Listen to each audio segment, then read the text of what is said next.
Welcome back to We Play Games. I'm Walker, and here we are about to complete Her Majesty's government. I do want to say that we are going to be doing the remainder of Her Majesty's run in this episode, but we are going to do an aftermath. We're going to discuss in the final episode of the campaign just the population and the economies that have built around us in this world.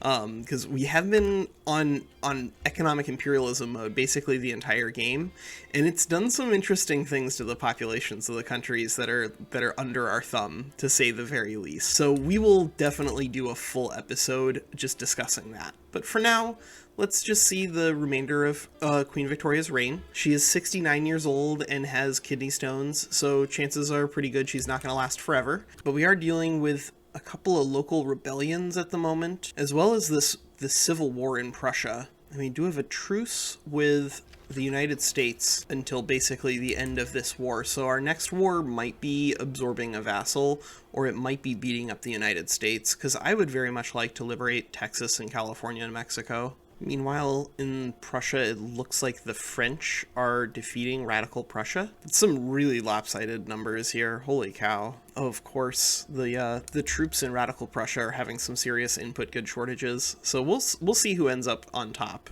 No matter who wins that civil war in Prussia, it benefits us, but it looks like Radical Prussia is going to lose. The truly surprising thing here in Prussia, of course, is that the majority of it has risen up in rebellion here, 44.4 million GDP versus 11.9 million GDP, but it does look like with the French assistance, the old Prussians might survive. Communist New South Wales might...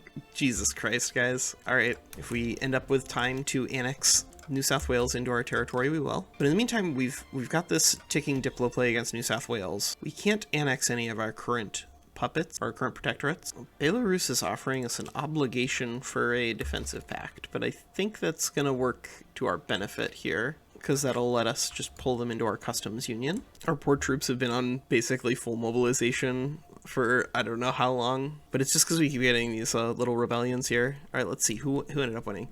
Oh, wow, the radicals did end up winning. They are currently in default though, so this might end up just being like overall really bad for Prussia no matter what. But in the meantime, we are going to use this as actually an opportunity to reach a détente with Prussia. We will even offer them a trade agreement, because we're just going to be buying tons of coal from them and selling them grain and stuff. And so I don't see any reason to continue antagonizing them, considering that they have gotten a lot weaker. Revolutionary Denmark, every single time. Now, if we really wanted to juice the growth of loyalists in India, then we could switch into guaranteed liberties. Unfortunately, that would radicalize the armed forces, who are ridiculously powerful right now. I think we'll wait to see if a popular movement emerges to enact it. Not sure if we want total separation. Seems like total separation doesn't really do a lot for us other than minus 100 authority, because we're still getting plenty of migration of people who are going to be discriminated against back home based off of their religion,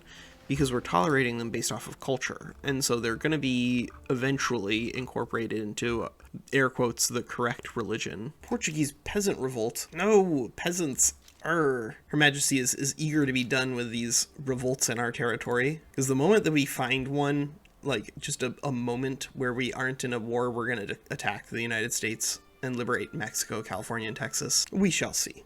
Pomerania is our protectorate now. Good. Well, at least putting down the Portuguese peasant revolt is going to be pretty straightforward, because it doesn't look like their army is going to be on that front. This is being played on patch 1.1, but we'll be playing on patch 1.2 pretty soon. Oh, wow. Looks like we're like basically right on time.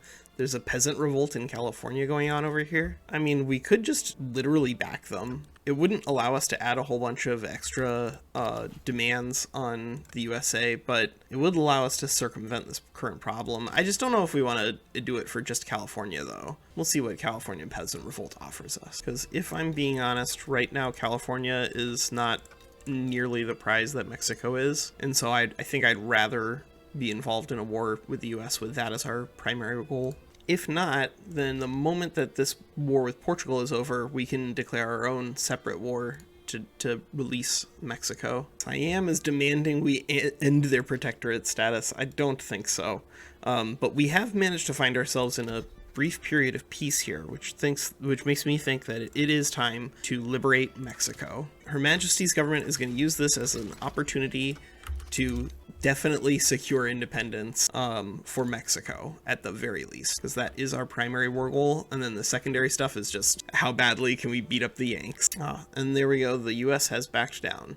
But in backing down, they have lost control of Mexico, which is the big prize here, right? We're going to go ahead and immediately start improving relations with them with an aim to bankroll them as soon as we can, and then bring them back into our customs union, make them into a protectorate. But it does look like the Californian Peasant Revolt may in fact win. So we're going to preemptively start bankrolling them, because if we can get them to be part of our market without even having to use any maneuvers, that would be really useful. Ooh, and now there's a revolution in Mexico. Radical Mexico. Well, this could be an opportunity for us to potentially get a really good friend in some part of Mexico, actually. So we should absolutely get involved here. Yeah, you know what? Let's go ahead and help out Radical Mexico. They're already genial towards us. If we're able to pick up Mexico here, that would be a really big coup in a really short period of time. Yeah, let's get involved. Let's get our troops on the ground over there. It's gonna be a lot faster to do it this way than it would be to work through the existing antagonism that the current government of Mexico has towards Her Majesty's government. And it's not like Radical Mexico is that radical, right? Census suffrage. This is pretty normal. This is pretty normal stuff for us to be allying with. So the war with Mexico has broken out, but it's going to be 2 more weeks before our troops can get here.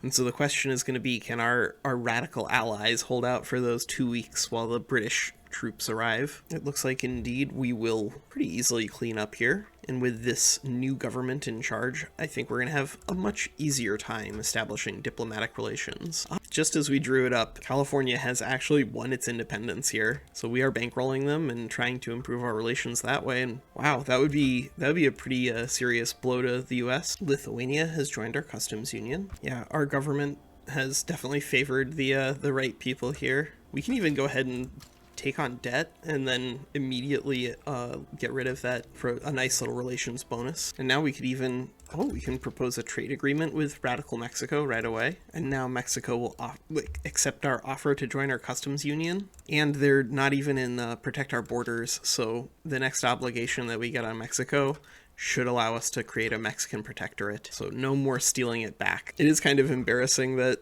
the US has control of Maya, because that territory is the only thing blocking us from having a connection all the way down the Americas. Same way we do have control of Cape Town to Cairo in this world. And for that matter, we can go from Cape Town all the way up to Cairo, and then we can go out to Korea and remain in the same market. We got the Japanese shogunate to become a protectorate. It took us until 1893 to secure it, because it bounced out of our market and into the Russian market and then independent. But finally we do have Japan as a protectorate. And so soon on the heels of Japan, we've also picked up Westphalia. Now, Westphalia's GDP is pretty similar to Japan's, but its population is much, much smaller.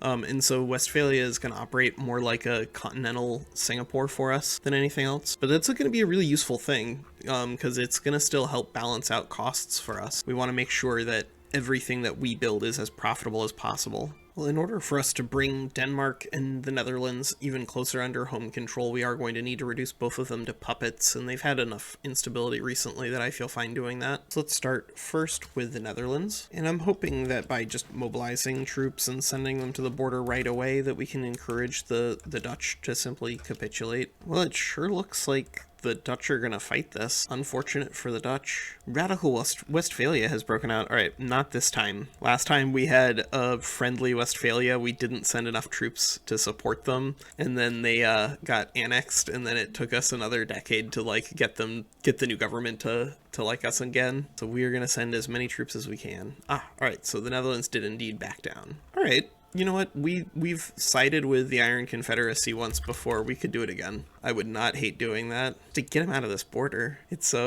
one of those things that's fixed now in 1.2 with the way claims work. But in 1.1, at least, you had that little blob there all the time. It was so gross. Offensive to Her Majesty's sensibilities. And revolutionary Spain has had a little rebellion. All right, well, we will behave the same way as always. Crush the rebellion and then replace the government. Good, we've successfully defended Westphalia. Although that does mean that we will be reducing them to a puppet if Her Majesty lives long enough. And of course, another little trick you can do to encourage people to leave India and come back to the UK is to reduce your taxation level. Because taxation is not going to impact the unincorporated states here in India at all, but it is going to significantly reduce the burden on our pops here at home. Because, whoa, we're industrialized. Holy cow. We pulled California into a trade agreement. Good. Oh dear. So it looks like Prussia actually hit bankruptcy.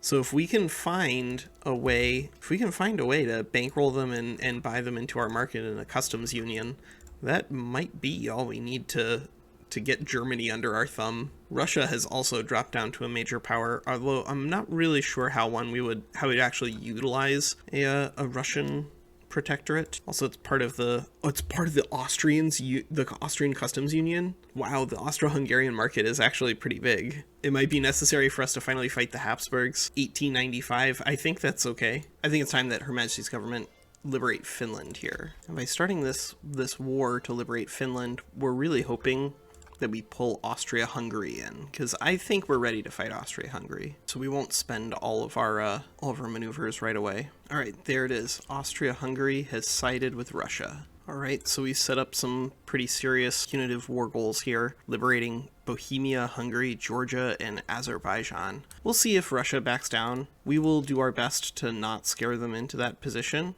Great Qing is going to intervene, but there wasn't a lot that we would have demanded from Great Qing anyway. Same with the Ottoman Empire. I think cutting Russia and Austria-Hungary apart is a lot more important than taking what little land left we can from the Ottomans. Ooh, all right, it looks like we might get that war after all, because with the support of basically all of the old powers, the Ottomans, Great Qing, and Austria-Hungary, it looks like Russia is going to try to fight against the industrial superpower that is Her Majesty's government. But we do have basically supreme control of the waves. It would do Her Majesty well in her old age to see another victory for the United Kingdom. All right, war with Russia has indeed broken out. Awesome. Very good. It appears as though our troops have made landfall. Now, important to note that we haven't actually sent any troops to fight Russia yet. I'm not sure if we want to try to capitulate Russia next, or if we want to try to save them for last, because they might be one of the easier targets actually to pick off at the end. Well, it does appear as though we are going to end Habsburg dominion here. Releasing Bohemia and Hungary would be really crippling to their economic prospects. I don't know if it's going to be enough to encourage Russia to leave the customs union, though, which is the thing that's ultimately dangerous to us, because it means that one of them, specifically the leader Austria, although we'll see what happens when it loses control of most of its empire here, but nominally Austria would be in charge. My god. Well, we've occupied a large slice of the Ottoman Empire, and considering that we're not actually demanding anything from them, I expect they'll be capitulating soon. Same with Qing, and hopefully the Austrians as well. Communist Denmark, yet again. So I don't know if we covered this, but this is a game where we're just playing economic imperialism. We're just using our economy to bully people. But this is patch 1.1, and I think that patch 1.2 certainly looks like it's going to make some real adjustments in terms of AI behavior once it's finished. So I'm really looking forward to that. Yep, the following war goals were enforced on the Ottoman Empire, so they've just bowed out because we did occupy all of this territory west of Bulgaria. I expect Great Qing will be not too far behind, but we do have Vienna under our control, so Austria cannot fight us for long. Not like this. There we go. Hungary and Bohemia are on the map, and now Austria-Hungary is really just like sliced in half. Austria-Hungary's prestige is technically higher than Russia's, but boy, they really have had a lot taken away from them. And thanks to our little civil war in Belarus, we actually were able to get some troops really close to the front, and so when our naval invasion landed, we were able to quickly redeploy troops from Belarus into the field around St. Petersburg. Oh, and there's a North Italian uprising against Austria-Hungary? Whoa. And we will gladly bankroll this North Italian uprising here against Austria-Hungary. There we go. Mexico has become a protectorate. Excellent. Lithuania has become a protectorate. Good. The only thing that I'm not gonna be digging here out of Russia is that I really don't think there's gonna be a way for us to pry them away from Austria-Hungary. Even if we try our best to help the North Italians win, and even if indeed they do win, it'll still be tough. The United States is down to a minor power, and therefore we can't rival them anymore. Ooh. All right, so there's going to be a revolt in Hungary. There's not a lot we can actually do to help them here, because unfortunately there's no sea connection. So Hungary is going to have to do their own. We can take on their debt. We will do that. In the event that that side of Hungary gets destroyed and we end up with a different Hungarian queen here, it's not the end of the world. And the main war of this is over. Austria-Hungary has been curtailed pretty seriously, but I'm not sure how this is going to resolve, because it would be really good for us if this North Italian state actually won independence. On that note, we'll just sell guns to them. That seems like the easiest way to make money. All right, so we've pulled the North Italians into a customs union, which hopefully is going to give them enough punch to win this war, because it's still not going to pull us into the war proper.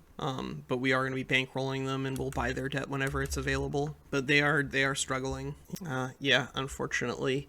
It looks like we weren't quite able to get North Italy to be free, but I'm sure this did hurt Austria-Hungary that we were propping those rebels up for as long as we were. I'm surprised to see Russia and Qing still fighting like this. Bulgaria is offering us an obligation. Very well. We will fight for the market. Yep. Great Qing has capitulated. Just out of curiosity, they forced 20% devastation on themselves. Wow, Russia really is fighting to the last here, but we will win and they will lose. They will lose Finland and Azerbaijan and Georgia, and that'll hopefully be enough for us to pick up some more oil, because that is a really constraining resource for us right now. We have solved the pop problem, at least temporarily, and our GDP is certainly growing. Alright, there we go. Finland, Georgia, and Azerbaijan. Hunan has become our protectorate. Excellent. Yeah, we'll owe California an obligation in order to get them to join us in our customs union. Well, Bohemia has drawn us into their civil war as well, but unfortunately for them, we can't reach them yet. So we'll see. It's going to be tricky for us actually to connect to Hungary and Bohemia. I think we would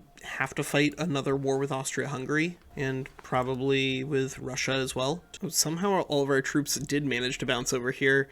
I guess they were able to ignore movement rules whenever the civil war in Bulgaria ended. Uh-oh, it looks like the side we had been backing lost in Hungary. Unfortunate, but it's not critical. They are pretty hard for us to get to. Her Majesty has been queen for definitely 6 decades now. Wow. She has really overseen quite the dramatic expansion here of British power. Well, at least this will help demonstrate to Bohemia that they should be closely aligned to us, even if we can't necessarily make them a part of our market yet. Ukraine finally has also become our protectorate. France somehow, despite being the country that we've bullied the least, is still in number 4 over here, whereas Austria-Hungary, who we've cut down the most, is number 2. But this feels like a perfectly reasonable opportunity for us to go ahead and I think we'll liberate some more territory here. I think we're gonna do it via humiliation on France. And now let's see, does anybody come out of the woodwork to assist France in this war? Italy sided with France. You could potentially use this as an opportunity to liberate Sardinia-Piedmont, cut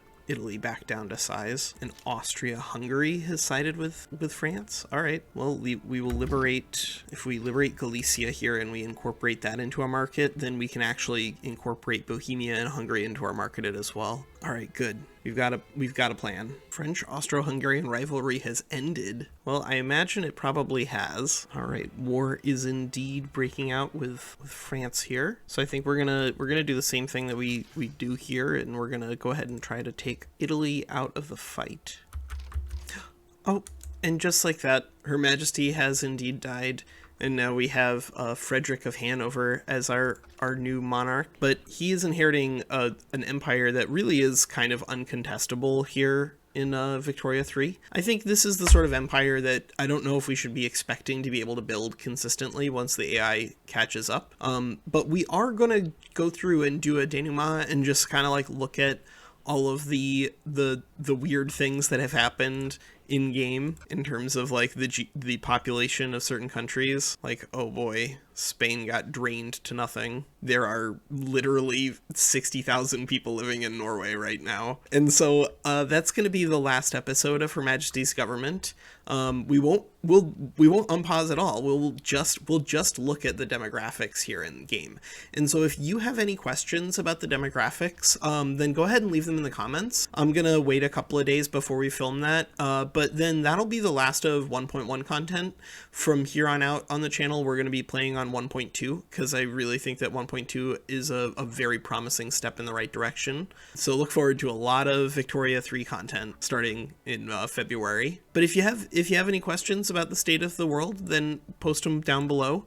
The market here is, of course, very, very large, but don't forget that in the event that Queen Victoria had been able to live like another 5 or 6 years, then we would have seen us able to slice off this territory and then potentially add all 3 of these countries to the British market. And so then the British market really would have had like control over Central Europe. This has been a really fun exercise here in keeping our infamy super duper low. We've occasionally spiked above 25 simply whenever we get like a flurry of protectorates that we have to send out.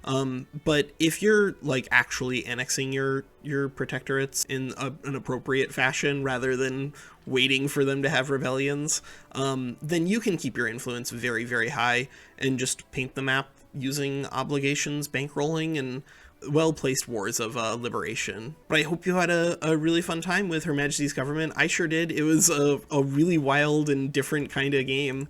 And now, of course, Frederick of Hanover is gonna take over, and the only party that he supports is a rural folk, because I guess he had a gardener that he really liked when he was growing up, which means that the government that he might put together would look way different, something more like this, which could in turn enable the UK to become even more liberal in regards to its voting laws. And maybe that's the sort of government that Frederick of Hanover oversees here. But that'll be something that happens in your sort of headcanon fan fiction. And that is the end of our campaign. But boy, it really was a lot of fun. Our GDP got really big towards the end, and it really is just like a whole bunch of building. And we even managed to get home counties up to almost 17 million by the time of her death. So that's the end of the campaign portion of Her Majesty's Government. As I said, if you have any questions that you want us to cover in regards to like population or distribution of buildings, then post them in the comments, because that's what I'm gonna use to help direct our video there when we're doing a breakdown. But I do want to talk about some of the demographics because they're really fun. All right, that's Walker. Take care.